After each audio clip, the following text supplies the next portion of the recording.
So today's topic are Newton's third law of motion. In our previous video lecture, we have already studied about the Newton's first law of motion and Newton's second law of motion, जहाँ पे मैंने उसका mathematical derivation भी करवाया है। अब आज का जो टॉपिक होने वाला है वो होगा Newton's third law of motion. Newton's ने थर्ड लॉ ऑफ मोशन के लिए क्या दिया था ये स्टडी करेंगे।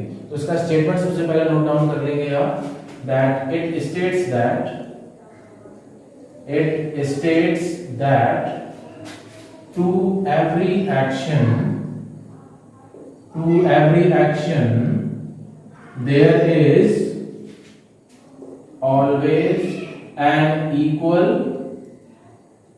and opposite reaction. To every action there is always equal and opposite reaction. This is the statement, which means that the forces of action and reaction, the forces of action and reaction are always equal and opposite. So ये statement था, statement ये था, it states that to every action there is equal and opposite reaction. इसका मतलब ये है कि किसी भी चीज पर अगर हम कोई एक्शन फोर्स अप्लाई करते हैं तो वो चीज हम पे उतना ही रिएक्शन फोर्स अप्लाई करती है। और ये जो आपका एक्शन और रिएक्शन है ये हमेशा इक्वल और अपोजिट होता है, ये आपको याद रखना है। फॉर एन एग्जांपल, अगर मैं आपको एक एग्जांपल बताता हूँ कि एग्जांपल इसका ले लेते हैं वॉकिंग।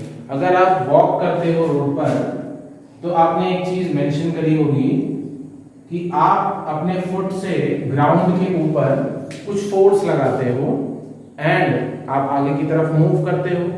सिमिलरली आपने जो ग्राउंड के ऊपर फोर्स लगाया that is known as the action force. And similarly ground भी आप पे कुछ फोर्स लगाता है। अगर ग्राउंड आप पे फोर्स नहीं लगाता तो मे बी आप ग्राउंड में आगे मूव नहीं कर पाते और या फिर ग्राउंड के अंदर सिंक हो जाते हैं। तो ग्राउंड जो आप पे फोर्स अप्लाई कर रहा है that will be a reaction force. दोनों चीजें आपको समझनी है, एक्शन एंड रिएक्शन क्या है। अगर ये दोनों स्टेप समझ में आ गए तो ये लॉ बहुत इजीली समझ में आ जाएगा। इसका मतलब ये है कि आप किसी भी चीज पे जब फोर्स अप्लाई करते हो तो वो चीज भी आप पे उतना ही फोर्स अप्लाई करती है। तो सबसे पहला जो एग्जांपल हमने यहाँ पे लिया है दैट इज वॉकिंग। अगर आप वॉक करते हो तो ग्राउंड पर आपने कुछ फोर्स अप्लाई किया, आपके फीट ने ग्राउंड पे कुछ फोर्स अप्लाई किया and that force is known as action force. And similarly in the same manner the ground will apply an opposite force on the feet. जो ग्राउंड है वो आपके फीट पर एक अपोजिट फोर्स अप्लाई करता है and that force is known as reaction force. Similarly second example ले लेते हैं। सेकंड एग्जांपल है man and boat. Man and boat. For an example, अगर आप एक बोट पे खड़े हुए हो, छोटी सी बोट है और आप बोट से किनारे की तरफ कूदते हो, मतलब फॉर एन जंप करते हो, आप बोट से ग्राउंड पे जंप करते हो। तो जैसे ही आप बोट से जंप करते हो तो आप क्या करोगे, अपने फीट से अपने बोट पे फोर्स अप्लाई किया and that force is known as action force, जिसकी वजह से बोट भी आप पर एक फोर्स अप्लाई करेगा and by which the boat will move backward, जिसकी वजह से बोट पीछे की तरफ मूव हो जाएगी और आप आगे की तरफ जंप कर जाओगे। थर्ड एग्जांपल आता है यहाँ पर bullet and gun. Bullet and gun. अगर आपने गन को किसी ने ऑब्जर्व किया हो तो गन को ऑब्जर्व करना, जब हम ट्रिगर को पुल करते हैं तो ट्रिगर का जो पीछे हैमर होता है वो बुलेट पे स्ट्राइक करता है। तो जो हैमर है वो बुलेट पे एक्शन फोर्स अप्लाई करता है and in that same manner the bullet will apply A backward force, जिसकी वजह से गन फायर करते समय या गन को फायर करते समय हमें एक पीछे की तरफ जर्क लगता है। That is known as reaction force. आपने ट्रिगर को पुल किया, ट्रिगर पुल करते ही उसमें जो हैमर होता है उसने स्ट्राइक किया बुलेट के ऊपर और बुलेट में आपको पता है एक्सप्लोजिव होता है, वो बर्स्ट होता है, जिसकी वजह से पीछे की तरफ एक फोर्स आता है, that force is known as reaction force. Fourth example ले लेते हैं। फोर्थ एग्जांपल आपका आ जाएगा स्विमिंग। स्विमिंग करते समय आप अपने हैंड्स और फीट से वाटर को पुश करते हो, तो आप क्या कर रहे हो, आपने एक्शन फोर्स अप्लाई किया वाटर पे, और in that same manner water भी आप पे एक बैकवर्ड फोर्स अप्लाई करता है, तुरंत एक अपोजिट फोर्स अप्लाई करता है, and that force is known as reaction force. तो जितनी भी चीजें हैं, आप किसी भी चीज पे फोर्स अप्लाई करोगे तो वो चीज आप पे वापस एक फोर्स अप्लाई करेगी, and that will the force of action and reaction, और ये दोनों फोर्सेस आपस में इक्वल एंड अपोजिट होते हैं। The next topic is law of conservation of linear momentum. Law of conservation of linear momentum. Linear momentum आप सबने study किया हुआ है that it is the product of mass and velocity. अब यहाँ पर इसके बारे में एक लॉ है कंजर्वेशन का। तो लॉ ऑफ कंजर्वेशन के बारे में इसमें क्या स्टडी करना है, सबसे पहले इसका स्टेटमेंट बता देता हूं, फिर इसके बारे में डिटेल से बताऊंगा मैं आपको क्या चीज होती है। तो note down the heading law of conservation of linear momentum. इसका स्टेटमेंट ये है कि व्हेन टू और मोर bodies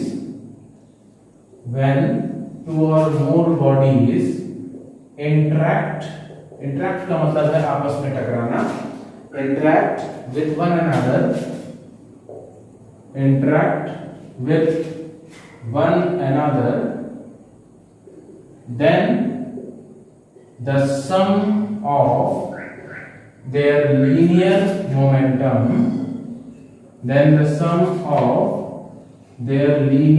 momentum remains conserved.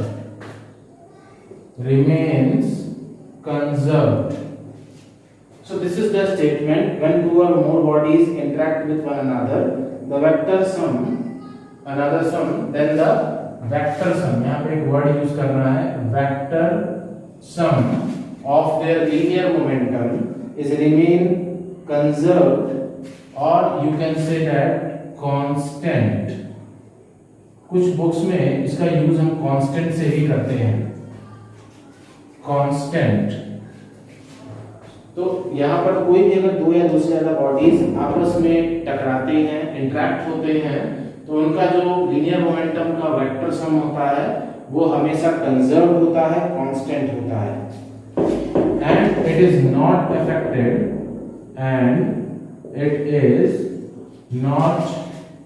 Affected by mutual action and reaction, and they are not affected by mutual action and reaction, और ये आपस में mutual action से रिएक्शन से इसका कोई चेंजेस नहीं होता। तो इसको हम एक एग्जांपल से स्टडी करेंगे, जहां पे इसके एक्सप्रेशन को भी डिड्यूस करेंगे कि law of conservation of linear momentum का फॉर्मूला क्या है, एक्सप्रेशन क्या है, और उसमें आपको डिटेल्स एक्सप्लेन हो जाएगा कि इसमें स्टेटमेंट का मतलब क्या है। तो बेसिकली आपको ये सिर्फ समझना है यहाँ पर, इसका मतलब ये है कि अगर दो या दो से ज्यादा बॉडीज आपस में टकराते हैं, तो टकराने के बाद क्या होता है, जो उनका वेक्टर सम होता है वो हमेशा कांस्टेंट होता है। लीनियर मोमेंटम का जो वेक्टर सम है वो हमेशा कांस्टेंट रहता है, वो चेंज नहीं होता, और उस पे एक्शन और रिएक्शन से वो बेसिकली कंजर्व होता है, उस पे कोई इफेक्ट नहीं पड़ता इस चीज का। तो नोट डाउन कर लीजिए। उसके बाद इसके कुछ मैं सिंबल्स को आइडेंटिफाई करा देता हूं, कुछ सिंबल्स के बारे में देख लेते हैं। सबसे पहली चीज मास इज इक्वल टू, मैं यहाँ पे फर्स्ट लिख लेता हूं, the mass of first body, m1 denotes the mass of first body, m2 denotes mass of second body. After that u1 denotes initial velocity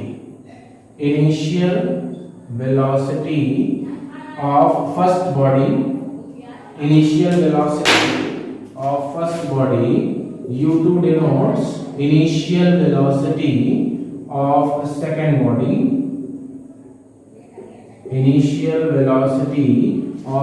body, v1 denotes the final velocity of first body, V1 denotes the final velocity of the second body and V2 denotes final velocity of second body। तो ये थे symbols और इनके abbreviations की symbols का मतलब क्या है। अब यहाँ पे स्टार्ट करते हैं इस डेरिवेशन को। यहाँ पे इसका डेरिवेशन आपको ध्यान से समझना है। डेरिवेशन को समझने से पहले इसके फिगर्स को एक्सप्लेन कर देता हूँ मैं, किस तरीके से फिगर्स में आपको ये सिंबल्स का यूज करना है। एंड आफ्टर दैट इस सिंबल्स का यूज करते हुए आपको एक छोटा सा फॉर्मूला डिराइव करना है कंजर्वेशन ऑफ लीनियर मोमेंटम के लिए। सो सबसे पहला जो स्टेप है, यहाँ पर मैं दो बॉडी एज्यूम करूंगा कि there are the two bodies, this is the first body and this is the second body. Okay, this is the first body and this is the second body. This body is having mass m1, this body is having mass m2, this body is moving in this direction and this body is also moving in this direction. This body is having initial velocity u1, this body is having initial velocity u2, but this body is having velocity greater than this body। इस body का मास m1 है, इस body का मास m2 है, इस body की initial velocity u1 है, इस बॉडी की इनिशियल वेलोसिटी u2 है। फर्स्ट बॉडी की जो इनिशियल वेलोसिटी है that is much greater as compare to the second body. First body की इनिशियल वेलोसिटी सेकंड बॉडी के कंपैरिजन में ज्यादा है। After some time what will happen, कुछ देर के बाद क्या होता है, ये दोनों बॉडीज एक दूसरे के साथ इंटरेक्ट हो जाती हैं, मतलब टकरा जाती हैं। तो वही बॉडीज हैं m1 m2, बट यहाँ पर दोनों बॉडीज आपस में इंटरेक्ट हुई हैं। इंटरेक्ट होने के बाद उसके बाद इंटरेक्ट होने के बाद फिर ये बॉडी आपस में अलग हो जाएंगी and they continue their motion as it is. जैसे वो पहले मोशन कर रही थी वैसे ही अपना मोशन कंटिन्यू करेंगी, m1 m2 the mass of the body, first body second body. But at that same time यहाँ पर इनिशियल वेलोसिटी थी, बॉडी ने चलना स्टार्ट किया था, यहाँ बॉडी आपस में इंटरेक्ट हुई, टकरा गई और उसके बाद बॉडी ने अपनी जो वेलोसिटी गेन करी that is the final velocity. This is v1 and this is v2। v1 is the velocity of the final first body and v2 is the velocity of the second body after interaction। तो ये जो case है ये before interaction का है, ये case interaction का है और ये केस आफ्टर इंटरेक्शन का है। दोनों केसेस को आपको ध्यान से देखना है। सिंबल्स को मैंने यहाँ पे रिप्रेजेंट कर दिया। m1 is the mass of the first body, m2 is the mass of the second body, u1 is the initial velocity, u2 is the initial velocity of the second body, v1 is the final velocity of first and second body। अब यहाँ पे एक नया symbol introduce करूंगा मैं forces के लिए। यहाँ पर फोर्स दोनों बॉडीज एक दूसरे पे अप्लाई करेंगी, action and reaction according to Newton's third law of motion. कोई भी चीज अगर किसी बॉडी से टकराती है तो उस पे एक एक्शन फोर्स अप्लाई करती है and the same body will apply the reaction force on it. तो अगर ये बॉडी इस बॉडी के साथ इंटरेक्ट होगी, टकराएगी, तो ये वाली बॉडी इस पर एक फोर्स अप्लाई करेगी and this body applies A backward force on it and this is the direction of that force. Similarly अगर ये बॉडी इससे टकरा रही है तो ये इस पे फोर्स अप्लाई करेगी और ये वाली बॉडी इस पर एक बैकवर्ड फोर्स अप्लाई करेगी which is in this direction और ये एरो उसको डायरेक्शन को डिनोट करता है।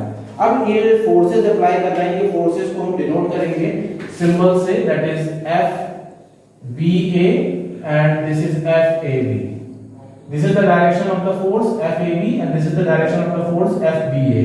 यहाँ पर रिप्रेजेंट करने का मतलब मेरा यहाँ पर ये है, सिंबॉलिक फॉर्म में आप साइड में लिख सकते हो कि FAB और FBA का मतलब यहाँ पर क्या है।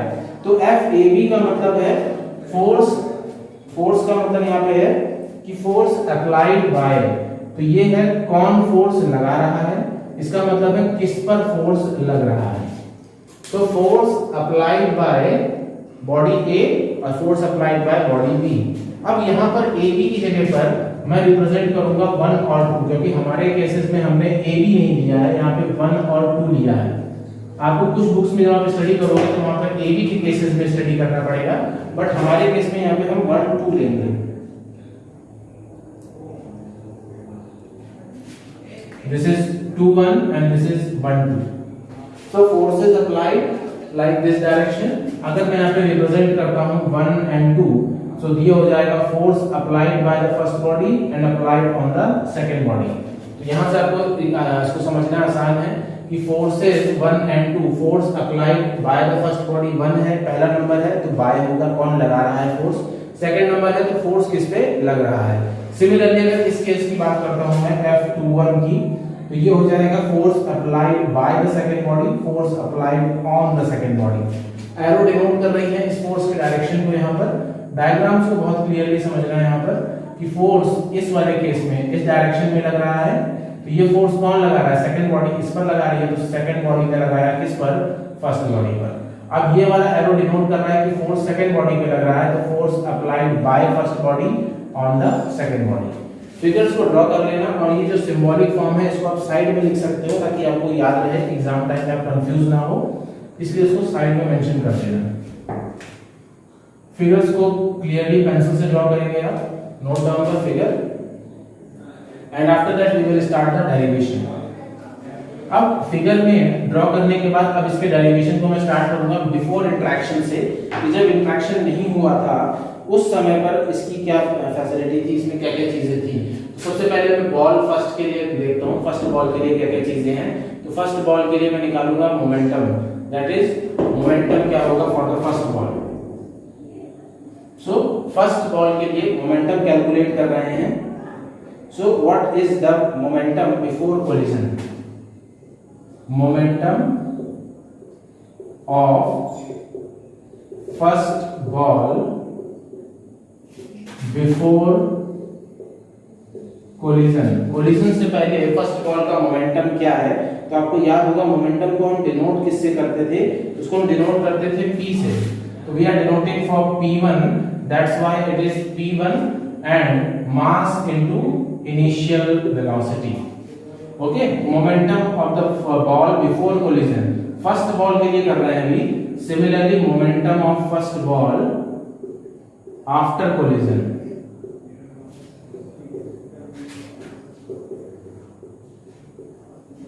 Momentum of the first ball after collision, यहां पर सिंगल एस यूज करना है, डबल नहीं, कोलिजन। सो ये हो जाएगा p2, सॉरी ये हो जाएगा p1 dash is equal to m1 v1। ये दोनों चीजें ध्यान रखनी है। फर्स्ट बॉल मोमेंटम क्या होगा, initial momentum before collision m1 u1, after collision m1 v1, ये चीज ध्यान रखनी है। सो टोटल मोमेंटम कितना हो जाएगा, या फिर आप ये कह सकते हो चेंज इन मोमेंटम कितना होगा, चेंज इन मोमेंटम। तो चेंज इन मोमेंटम निकालने के लिए मैं कर दूंगा p1 डैश माइनस p1, तो m1 v1 minus m1 u1, ये हो गया step, note down the step. इसी तरीके से ये तो हो गया change in momentum for the first ball. अब मैं निकालूंगा सिमिलरली करके change in momentum for second ball, similarly change in momentum for second ball. तो सेकंड बॉल के लिए आपका हो जाएगा p2 dash minus p2, that is m2 v2 minus m2 u2। यहां तक के स्टेप्स नोट डाउन कर लीजिए। ऊपर का मैं पोर्शन रब कर रहा हूं, अब ऊपर के स्टेप्स में, नीचे के स्टेप्स में ऊपर मेंशन करूंगा।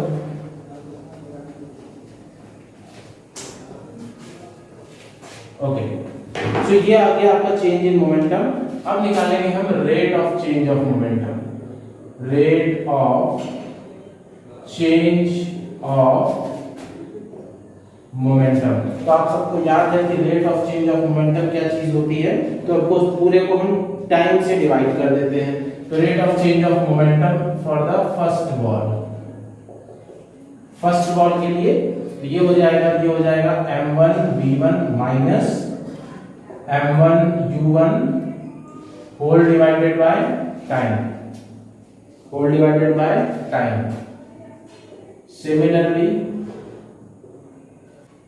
Similarly for second ball it will be m2 v2 minus m2 u2 upon time. Note down the steps. And after that this rate of change of momentum is directly proportional to the force according to the Newton's second law of motion. आपने study किया होगा Newton का second law क्या है, that rate of change of momentum is directly proportional to the force. So according to Newton's second law of motion, force is directly proportional to rate of change of momentum.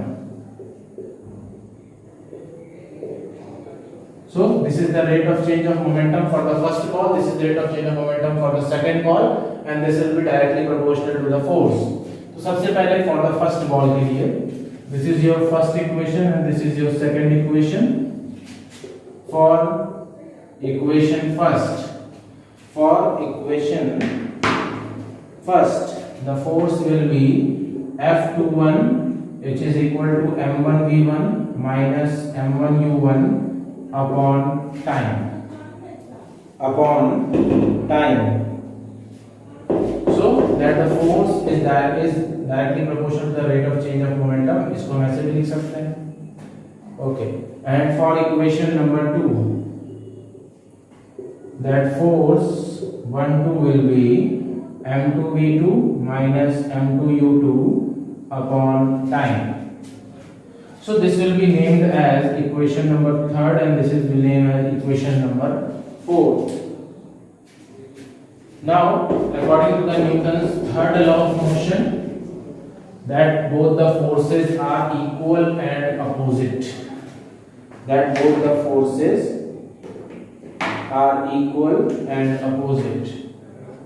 According to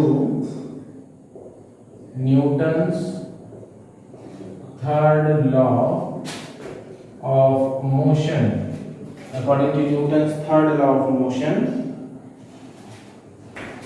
that F12 is equal to minus F21. F12 is equal to minus F21.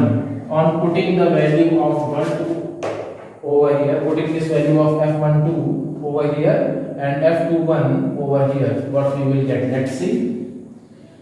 So this will be m2v2 minus m2u2 upon time minus, and m1v1 minus m1u1 upon time. By opening the bracket, what we will get? m2u2 minus m1v1 plus m1u1 upon t. Minus का अंदर into हो जाएगा and both the denominator will be cancelled out. Time and time will be cancelled out. दोनों तरफ equal है तो ये cancel out हो जाएगा. And अब हम फर्स्ट बॉडी वाले टर्म्स को एक तरफ ले लेंगे, जिनके साथ आपके पास इनिशियल वेलोसिटी वाले टर्म्स को एक तरफ और फाइनल वेलोसिटी वाले टर्म्स को एक तरफ. तो सबसे पहले हमारे पास यहाँ पर गिवन है m2v2, तो ये सेकंड बॉडी की फाइनल वेलोसिटी है. अब हमें फर्स्ट बॉडी की फाइनल वेलोसिटी कौन सी है? ये वाली है. इसको इधर ले आएंगे, पॉजिटिव साइन यहाँ इधर मूव करेंगे तो पॉजिटिव हो जाएगा m1v1. Similarly m1u1 initial velocity है फर्स्ट बॉडी की, सेकंड बॉडी की इनिशियल वेलोसिटी क्या है? वो ये है. नेगेटिव साइन के साथ इधर जाएगा तो पॉजिटिव हो जाएगा m2u2. ये यही आपका फॉर्मूला है कंजर्वेशन ऑफ लीनियर मोमेंटम का, that m2v2 plus m1v1 is equal to m1u1 plus m2u2. Note down the step.